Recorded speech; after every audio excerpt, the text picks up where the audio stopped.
السلام علیکم. بڑی خبر لیے محمد اسامہ غازی. وہ تمام حالات اور واقعات جو آج بڑی خبر بنے وہ یہ ہیں.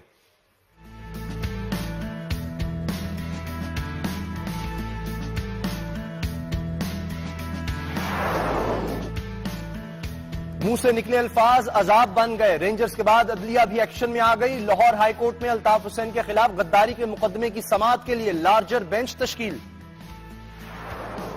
کئی تیر ایک شکار. تحریک انصاف مشکلات سے دوچار. تمام مخالفین نے توپوں کا رخ کپتان کی جانب موڑ دیا.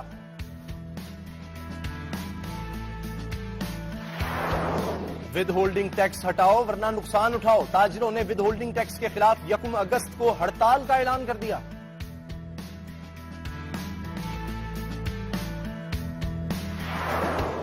کرے کوئی بھرے کوئی.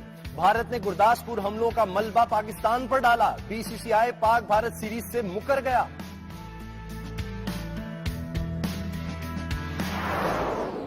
اور یوراج سنگھ کا ڈانس پر چانس.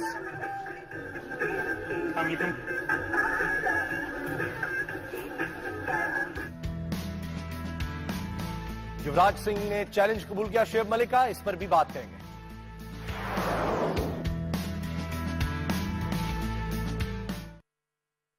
بڑی خبر یہ ہے کہ الطاف حسین صاحب کی مشکلات کم نہیں ہو رہی بلکہ بڑھتی چلی جا رہی ہیں. پہلے نفرت انگیز تقریر کرنے پر 100 سے زائد مقدمات تو درج ہو ہی گئے تھے، مگر اب غداری کا مقدمہ چلانے کے حوالے سے لاہور ہائی کورٹ نے لارجر بینچ بھی تشکیل دے دیا ہے.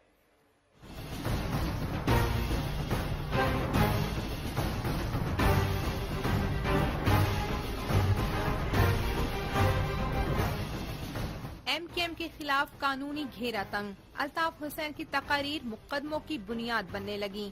ایم کیو ایم کے قائد الطاف حسین کے خلاف لاہور ہائی کورٹ میں دائر درخواستوں کی سماعت کے لیے لارجر بینچ تشکیل دے دیا گیا. بینچ 3 ججز پر مشتمل ہے، جس میں جسٹس مظاہر نقوی، جسٹس مظہر سدھو اور جسٹس ارم سجاد گل شامل ہیں. ایم کیو ایم کے قائد الطاف حسین نے کارکنان سے خطاب کے دوران فوج کے خلاف بیانات دیے تھے، جس پر ان کے خلاف ملک کے مختلف حصوں میں نفرت انگیز تقاریر کے متعدد مقدمات درج کیے گئے تھے. لاہور ہائی کورٹ کا لارجر بینچ اب الطاف حسین پر غداری کا مقدمہ بھی چلانے کے لیے دائر درخواست کی سماعت کرے گا. سلیم بخاری صاحب بہت سینئر صحافی ہیں، فون لائن پر میرے ساتھ ہیں، بات کرتے ہیں. سلیم بخاری صاحب، کیا ہوگا اب الطاف حسین صاحب کا؟ یہ غداری کا مقدمہ تو بہت ہی سنگین مقدمہ ہے. دیکھیے اسامہ، جو الطاف حسین ہیں ان کا کافی دیر سے گھیرا تک ہے. اگر اب 9-0 کے اوپر جو ریڈ ہوا تھا اس کو بنیادی پوائنٹ بنا کے آگے بڑھیں تو ایک تسلسل کے ساتھ ان کے گرد جو ہے وہ گھیرا تنگ ہو رہا ہے. ان کی پارٹی کے لوگوں کی گرفتاریاں ہو رہی ہیں، لوگوں کے ماورائے قتل کا شکوہ بھی انہوں نے کیا ہے. تو یہ جو آخری مقدمے بازی کا سلسلہ شروع ہوا ہے مختلف شہروں میں، بے بنا ایف آئی آر ان کے نام پہ کٹ گئی ہیں. خاص طور سے جب سے یہ بھارت کے ساتھ ان کا کنیکشن اور ان کے راؤ کے ساتھ تعلقات اور انڈین فنڈنگ کی بات ہوئی ہے تو ایک پورا ہنگامہ جو ہے وہ ایک وبا ہے ہر طرف. اور کوئی اب تک 150 کے قریب مقدمات ان کے خلاف درج ہو چکے ہیں. اور غداری کے مقدمے کے حوالے سے جیسا آپ نے بتایا کہ لاہور ہائی کورٹ نے ایک بینچ تشکیل دے دیا ہے، تو بات مجھے بڑھتی ہوئی لگ رہی ہے. مجھے لگ رہا ہے کہ ایم کیو ایم اور الطاف حسین کے برے دن آگے کوئی ریلیف نہیں مل رہا ہے ان کو، اور ان کے خلاف گھیرا مزید تک ہوتا ہے.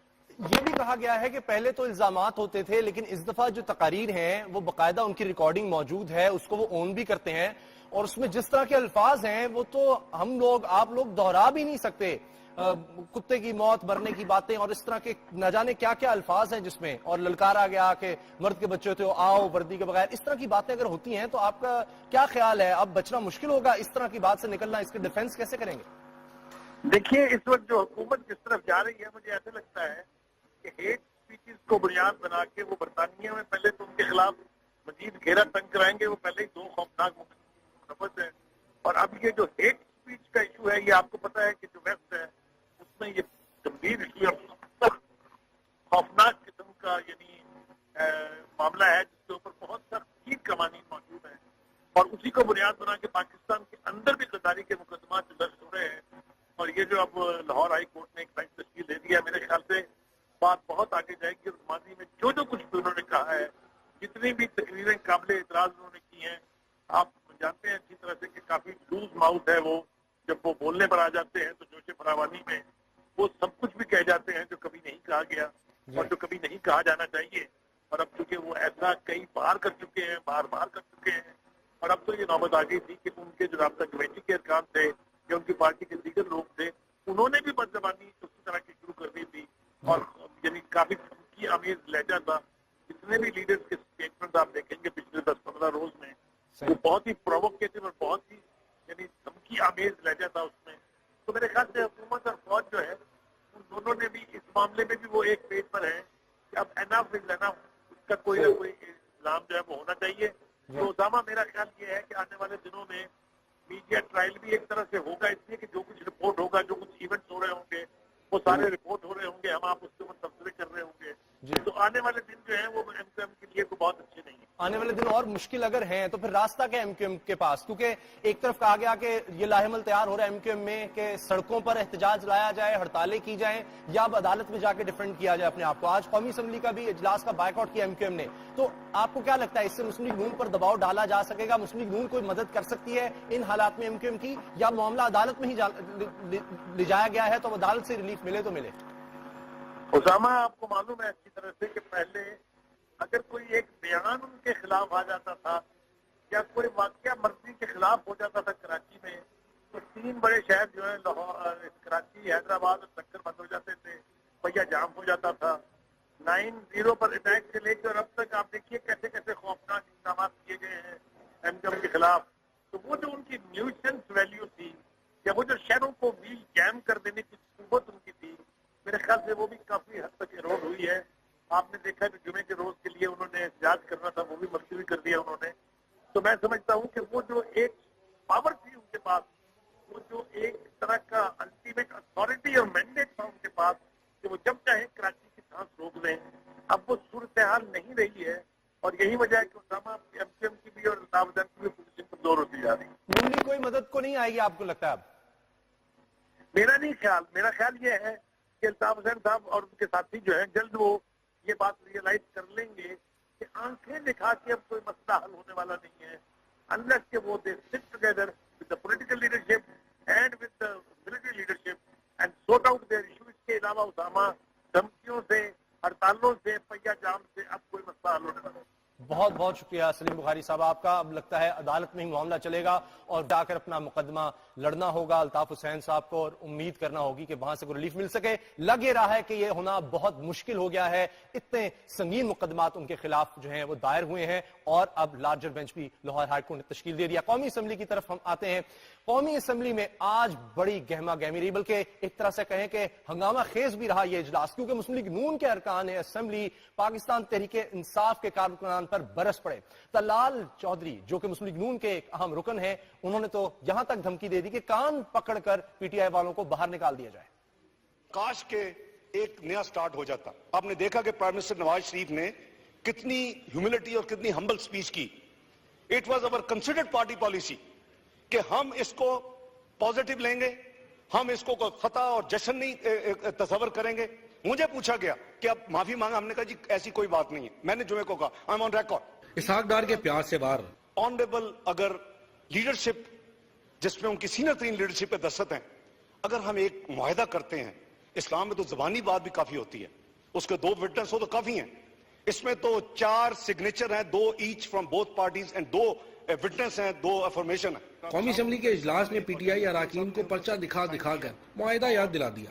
دس معاہدہ, اس معاہدے سے آرڈیننس نکلا ہے, آرڈیننس آسمان سے نہیں اترا. We are bound both parties. Imagine کہ if it was determination was against us, پھر کیا ہوتا. میں سمجھتا ہوں کہ ہمیں سب کو اس کی پاسداری کرنی چاہیے. اگر ہم پبلک میں جا کے یہ کہیں کہ ہم ایلیگیشن ہماری بھی ابھی بھی ہیں, تو وہ نہیں ہیں.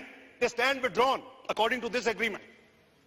اگر ہم کہیں کہ جی میاں نواز شریف معافی مانگے تو مجھے افسوس ہوا, بجائے کہ ان کی ہیوملٹی کو, ان کی ہمبلنس کو آپ اپریشیٹ کریں. اور کس دنیا میں ہم رہتے ہیں جناب اسپیکر. وزیر خزانہ نے اپنی امیدیں ٹوٹنے کا ذکر بھی کیا اور تھوڑا جذباتی ہو گئے. مجھے فرینکلی انتہائی تکلیف ہوئی مختلف چیزیں دیکھ کے, سن کے. اس پریس کانفرنس سے میں پازیٹیو ایکسپیکٹ کر رہا تھا کہ خان صاحب فرمائیں گے کہ جو ہو گیا اس کو ہم سیٹسفائڈ کرتے ہیں, ہم اس کو ایکسپٹ کرتے ہیں. اب ایکسپٹ بھی کر رہے ہیں اور اس کے کیبنٹ بھی لگا رہے ہیں. وہ تو اب لگا ہی نہیں سکتے اس معاہدے کی موجودگی میں. ایوان کے اندر اسحاق ڈار نے بھڑاس نکالی تو باہر طلال چودھری اور دانیال عزیز نے تحریک انصاف کی اینٹ سے اینٹ بجا دی. بولے عمران خان نے قوم کا قیمتی وقت ضائع کیا. انکوائری کمیشن کی رپورٹ کے بعد عمران خان کو قوم سے معافی مانگنی چاہیے. روز روز کی دھمکیاں پاکستان پر برا اثر ڈالتی ہیں. پی ٹی آئی رویہ درست کرے ورنہ کان سے پکڑ کر پارلیمنٹ سے باہر پھینک دیں گے. دبنگ صحافی سید عمران شفقت فون لائن پر ہیں، ان سے بات کرتے ہیں. عمران شفقت صاحب، آپ نے اگر سنا ہو جس طرح کی تقریر آج قومی اسمبلی میں ہوئی ہیں، اس کے باہر جو بیانات دیے گئے ہیں، کان سے پکڑ کر ان کو باہر نکال دیں، تحریک انصاف والوں کو ڈی سیٹ کر دیا جائے، باقاعدہ ایسے لگ رہا ہے کہ وزیر اعظم کے سامنے باتیں ہوئی ہوں گی، ایک اسٹریٹجی تیار ہوئی ہے پہلے بڑوں کی، اور اس کے بعد یہ کیا جا رہا ہے. یہ صحیح قدم ہے؟ بڑی یہ جو لینگویج ہے، یہ کان سے پکڑ کے نکال دینے والی اس طرح کی، یہ غالباً مسلم لیگ نون کا بنیادی طور پہ جو وزیر ہے وہ یہی ہے. اور نواز شریف صاحب کی پرانی عادت ہے کہ ان کو اپنے جو دشمن ہیں، سیاسی مخالفین ہیں، ان کو اپنا دشمن سمجھتے ہیں اور ان کو یہ دیوار کے ساتھ لگانے کی ان کی پرانی خصلت ہے، اور جس کا انہوں نے ہمیشہ نقصان اٹھایا ہے. 1999 میں اگر آپ کو یاد ہو تو پاکستان میں انہوں نے اپنا کوئی سیاسی مخالف رہنے نہیں دیا تھا. سب کو احتساب الرحمان کے ذریعے اور دوسرے جو ریاستی ہتھ کنڈے ہوتے ہیں وہ استعمال کر کے انہوں نے بے نظیر بھٹو اور دوسرے تیسرے جتنے بھی ان کے سیاسی مخالفین تھے سب کو ملک سے باہر نکال دیا ہوا تھا. اور رزلٹ یہ نکلا کہ پرویز مشرف صاحب کی صورت میں ایک قیامت ہم پہ نازل ہوگی جو پورے 9 سال رہی. نہ صرف انہوں نے ہمارا یا اپنی قوم کا نقصان کیا، نواز شریف صاحب کو بھی انہوں نے دن میں تارے دکھائے. اور اب جو پوزیشن جا رہی ہے کہ ہماری جو اسٹیبلشمنٹ جس طرح اس وقت سیاستدانوں کو آڑے ہاتھوں لے رہی ہے، تو نواز شریف صاحب کو خیال کرنا چاہیے. اور مسلم لیگ نون جو ہے، جملہ تن میں مسلم لیگ نون کی بات کر رہا ہوں، ان کا یہ سیاسی وسیلہ ہے. لیکن پھر کریں کیا عمران شفقت صاحب؟ تحریک انصاف نے جو کچھ مسلم لیگ نون کے ساتھ کیا وہ بھی تو آپ کے سامنے ہے. کئی مہینوں تک جس طرح جو کچھ ہوتا رہا مسلم لیگ نون کے خلاف، اب ان کی باری ہے. دیکھیں، جو ہے تحریک انصاف، میں کو یہ نہیں کہتا کہ وہ سیاسی طور پہ بڑی بالغ ہے، ایسی استری حرکت ہرگز بات یہ نہیں ہے. اور نہ ہی ان کا جو طرز عمل ہے وہ، مثال کے طور پہ آپ عمران خان صاحب کی بات لیں، ہم یہ نہیں کہتے وہ بڑے پولیٹیکلی میچور ہیں، ان کی اپنی حرکتیں بڑی عجیب و غریب ہیں. اور اس وقت مسلم لیگ نون کو چھوڑیں، جو تحریک انصاف ہے وہ اندرونی خدشات کا شکار ہو چکی ہے. اور اس کی ضرورت ہی نہیں ہے نون لیگ والوں کو کہ ان کے خلاف اس طرح کی لینگویج یوز کرے. یہ خود کہتے ہیں مسلم لیگ نون والے کہ عمران خان نے اوے توے کی سیاست، اوے توے کی زبان سیاست میں نازل کی یا نافذ کی، اور ایک عجیب طرح کا کلچر جو ہے وہ دے دیا پاکستان کی سیاست کو. اور وہ جو کلچر جو 1990 نواز شریف صاحب نے خود کہا تھا کہ جو عمران خان جو جس طرح کی باتیں کر رہے ہیں اور جس طرح کی لینگویج یوز کرتے ہیں اور جو سٹائل ہے ان کا پالیٹکس کا، ہم تو چھوڑ آئے ہیں، وہ 80 کی دہائی میں ہم دفن کرائے ہیں. تو کیا ہم وہاں واپس جا رہے ہیں؟ یہ ڈی سیٹ کرنے کی صرف دھمکیاں ہیں یا ایسا ہو سکتا ہے؟ اور اگر ایسا ہوا تو پھر کیا ہوگا؟ میں یہ سوال جو ہے آپ کے سامنے رکھوں گا. لیکن ایک رپورٹ اور بھی ہے. یہ تو قومی اسمبلی میں جو مسلم لیگ نون نے جو کچھ کیا وہ ہے، لیکن عمران خان پر ہر کوئی برس رہا ہے، ہر کسی نے ان کو اپنے تیروں کا نشانہ بنا لیا ہے. الیکشن کمیشن بھی یہ کہہ رہا ہے کہ تحریک انصاف کا عمران خان کا جو استعفے کا مطالبہ تھا اس کو ایک دفعہ پھر انہوں نے مسترد کر دیا. اور یہی نہیں، اب تو افتخار چودھری صاحب بھی پھر سے میدان میں. الیکشن کمیشن کے اراکین کا استعفوں سے انکار، لیگی اراکین پی ٹی آئی کو ڈی سیٹ کرنے کو تیار، میدان میں آ گئے چودھری افتخار، کئی تیر ایک شکار. جوڈیشل کمیشن کی رپورٹ کے بعد تحریک انصاف مشکلات سے دوچار. اسلام آباد میں کابینہ کے اجلاس میں تحریک انصاف کے اراکین کا ڈی سیٹ کرنے کا معاملہ زیر غور آیا، جس میں لیگی اراکین کی اکثریت نے اتحادی جماعتوں کی جانب سے تحریک انصاف کے اراکین کو ڈی سیٹ کرنے کے لیے لائی جانے والی قرارداد کے حق میں ووٹ دینے کی حمایت کی. تاہم وزیراعظم نے تجویز پر دلچسپی کا اظہار نہیں کیا. ادھر جوڈیشل کمیشن کی رپورٹ پر سابق چیف جسٹس افتخار چودھری بھی سامنے آ گئے. اسلام آباد میں پریس کانفرنس کی اور بولے کہ عمران خان نے ان کے اور عدلیہ کے خلاف الزامات لگائے، تاہم ان میں پی ٹی آئی کا عمل دخل نہیں تھا. تحریک انصاف میں نامور دانشور اور سیاسی لیڈر شامل ہیں، وہ سیاسی جماعت ہے، اس لیے اس سے متعلق کچھ نہیں کہیں گے. دوسری جانب الیکشن کمیشن نے بھی واضح کیا ہے کہ تحریک انصاف کے سربراہ عمران خان کے مطالبے پر الیکشن کمیشن کا کوئی ممبر استعفی نہیں دے گا. الیکشن کمیشن کے بیان میں پی ٹی آئی چیئرمین کو مشورہ دیا گیا کہ وہ الزامات کے بجائے اگلے انتخابات کے لیے تجویز دیں. جوڈیشل کمیشن کی رپورٹ میں ایسا کچھ نہیں جس پر الیکشن کمیشن کے ممبران استعفی دیں. عمران شفقت صاحب، ایسے لگ رہا ہے کہ ہر کوئی خلاف ہو چکا ہے عمران خان کے. پیپلز پارٹی، MQM، مسلم لیگ نون، الیکشن کمیشن، افتخار چودھری، سبھی کو انہوں نے خلاف کر لیا سوائے جماعت اسلامی کے. تو مشکل میں ہے اس وقت تحریک انصاف؟ نہیں، میرا خیال ہے کہ اس پارٹی کی ان کے خلاف اس طرح سے نہیں ہے، اور جتنی جو میچورٹی ہے پرسنالٹیز میں یا پولیٹیکل فگرز میں، وہ اس طرح کی کوئی بات نہیں کر رہی. دیکھیں یہ جو عمران خان ہے، یہ ایک ہارے ہوئے آدمی کا نام ہے، ایک شکست خوردہ آدمی کا نام ہے. اس نے جو بھی عمران خان صاحب نے جو بھی موقف اختیار کیا پولیٹیکلی، جس محاذ سے بھی پہلے دھرنے میں ان کو شکست ہوئی، پھر اس کے بعد ان کو پارلیمنٹ میں جانا پڑا، بتدریج ان کو ہزیمت کا سامنا اٹھانا پڑا.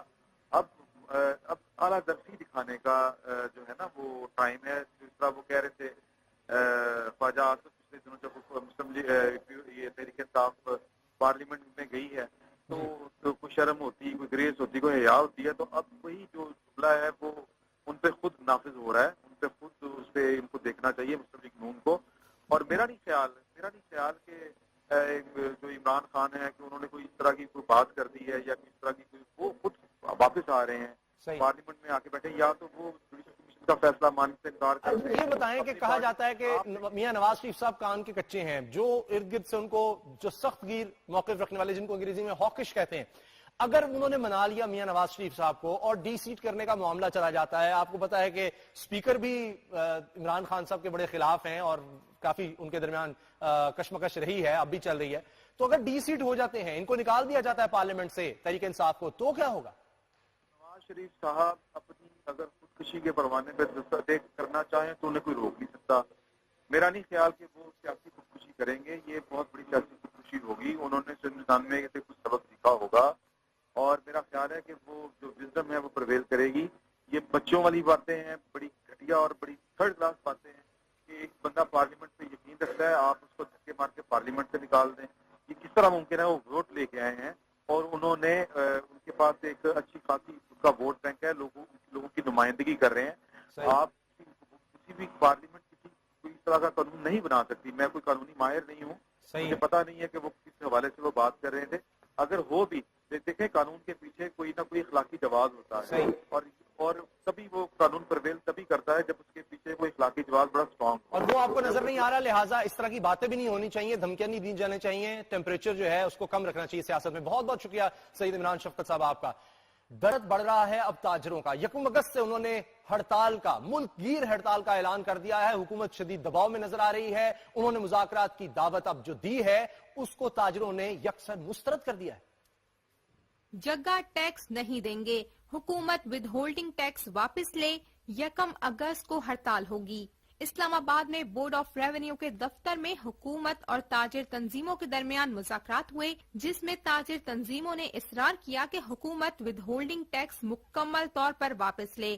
حکومت کا موقف تھا کہ اس سے قبل ہونے والے مذاکرات میں طے ہو چکا ہے کہ جو تاجر خود کو ٹیکس دہندہ کے طور پر رجسٹرڈ کرائیں گے ان سے ود ہولڈنگ ٹیکس 0.6 کے بجائے 0.3% وصول کیا جائے گا. تاہم تاجروں نے اس بات کو ماننے سے انکار کر دیا. ان کا کہنا تھا کہ ود ہولڈنگ ٹیکس سراسر ظلم ہے. انجمن تاجران سے مذاکرات 5 گھنٹے جاری رہے، تاہم کوئی معاہدہ نہیں ہو سکا، جس کے بعد تاجروں نے 1 اگست کو ملک گیر ہڑتال کا اعلان کر دیا. میرے ساتھ فون لائن پر ہیں جمیل پراجا صاحب، سینئر تاجر رہنما ہیں، ان سے بات کرتے ہیں. جمیل پراجا صاحب، یہ کیا ہو رہا ہے؟ پہلے آپ لوگ مان گئے تھے، 0.3 پر آ گیا تھا یہ withholding tax bank transaction پر، اور مذاکرات کامیاب ہو گئے تھے. اب تو آپ بات بھی سننے کو تیار نہیں حکومت کی. دیکھیں، پہلے یہ ہوا تھا کہ یہ مشروط رکھے گئے تھے، یہ چیزیں مشروط رکھی گئی تھی، اور اس لیے رکھا گیا تھا کہ اس وقت رمضان کا مہینہ تھا. ہم نے ان سے یہی کہا تھا، ہمارے جو ہمارے لیڈران گئے تھے انہوں نے یہ بات کہی تھی کہ ہم اپنے لوگوں کو جا کے 24 تاریخ کو جو اجلاس رکھا ہے اس میں بتائیں گے، اس میں جا کے بتائیں گے، اور اس میں جا کے ہم یہ بات کر کے پھر ان سے پھر مشاورت کر کے پھر اس کا حتمی طور پہ لائے عمل طے کریں گے.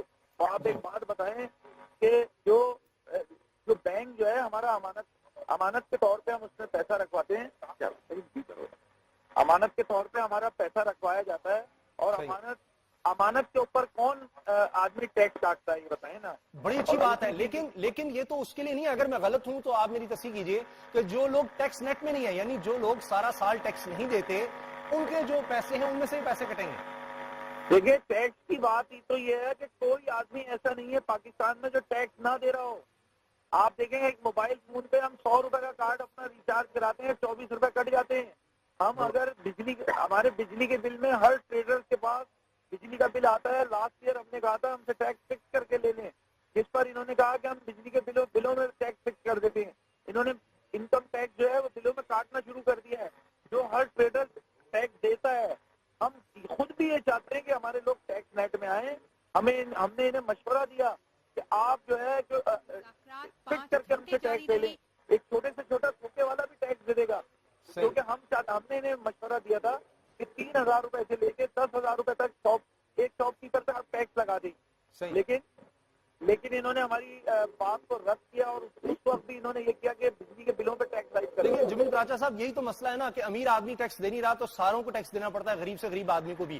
تو 70 سال سے ہم یہ سن رہے ہیں، ہو نہیں پا رہا. آپ جو تجاویز دیتے ہیں شاید وہ قابل عمل نہیں ہے، مجھے نہیں پتا حکومت کیوں نہیں مان رہی ان کو. آپ کا خیال ہے کہ 1 اگست کو اگر آپ ملک کی ہڑتال کریں گے تو اس سے حکومت مان جائے گی؟ جی انہیں ماننا پڑے گا، اس لیے کہ دیکھیں کیا یہ لوگ چاہتے ہیں کہ وہ پرچیوں پہ کاروبار ہونا شروع ہو جائے؟ کیا یہ لوگ چاہتے ہیں کہ لوگ انسیکیور ہو جائیں؟ کیا یہ لوگ چاہتے ہیں کہ کنڈی کے کاروبار شروع ہو جائیں دوبارہ؟ وزیر اعظم صاحب تو خود کاروباری شخصیت ہیں، کاروباری شخصیات میں بڑے مقبول ہیں، وہ ایسا قدم کیوں اٹھائیں گے جس سے آپ کا کاروبار خراب ہو؟ دیکھیں کاروبار اگر خراب نہیں کرنا چاہتے اسے اسی ٹیکس یہ نیا ٹیکس لاگو نہ کریں.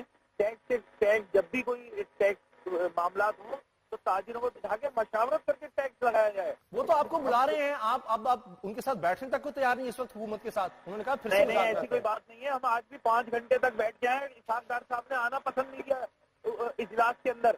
ہمیں 5 گھنٹے 6 گھنٹے بٹھا کے رکھا اور خود اسحاق ڈار صاحب تشریف نہیں لائے اجلاس کے اندر. اجلاس کے اندر صرف ایف ڈی آر کے چیئرمین صاحب بیٹھے ہوئے تھے، ایم ایل اے صاحب بیٹھے ہوئے تھے، جن کا کہنا یہ مگر خبریں تو چلیں کہ آپ کو پھر سے یہ مذاکرات ناکام ہونے کے بعد آپ کو پھر سے مذاکرات کی دعوت دی گئی ہے، وہ آپ نے ٹھکرا دی اور آپ نے کہا اب تو بس ہڑتال ہوگی 1 اگست کو.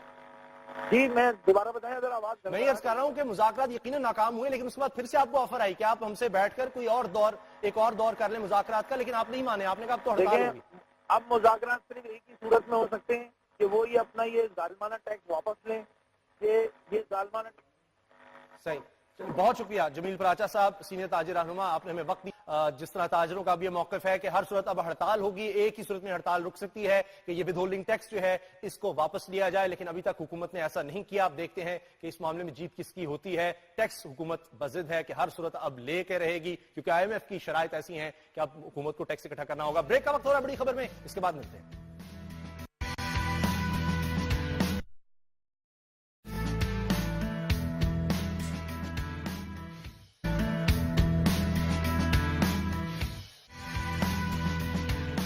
ملک میں سیلاب سے ہونے والی تباہی کا سلسلہ جاری ہے. چترال کا راستہ بدستور اب بھی کٹا ہوا ہے، سڑکیں بند ہیں. پنجاب اور سندھ میں بھی نقصانات ہو رہے ہیں اور اب فوج کو بھی طلب کیا جا چکا ہے.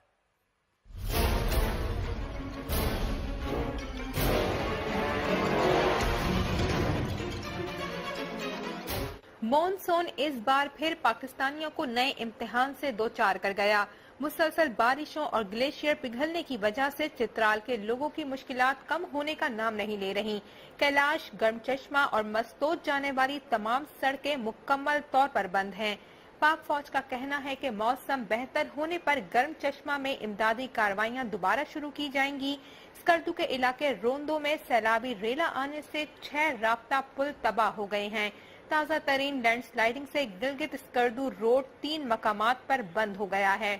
ادھر جنوبی پنجاب میں جاری بارشوں کی وجہ سے کوہ سلیمان سے نکلنے والے برساتی ندی نالوں میں شدید طغیانی ہے. اس کے علاوہ ڈیرہ غازی خان اور راجن پور میں دریائے سندھ کے سیلابی ریلے بھی تباہی مچا رہے ہیں. اب تک سینکڑوں بستیاں زیر آب اور ہزاروں لوگ اپنی زندگی بھر کی جمع پونجی سے محروم ہو چکے ہیں. بالائی سندھ میں بھی سیلابی پانی نے تباہی مچا دی ہے. گھوٹکی میں مقامی زمینداروں کی طرف سے بنائے گئے 3 بند ٹوٹ گئے. کشمور میں توڑی بندی کے بند کی مضبوطی اور متاثرین کی مدد کے لیے فوج طلب کر دی گئی ہے.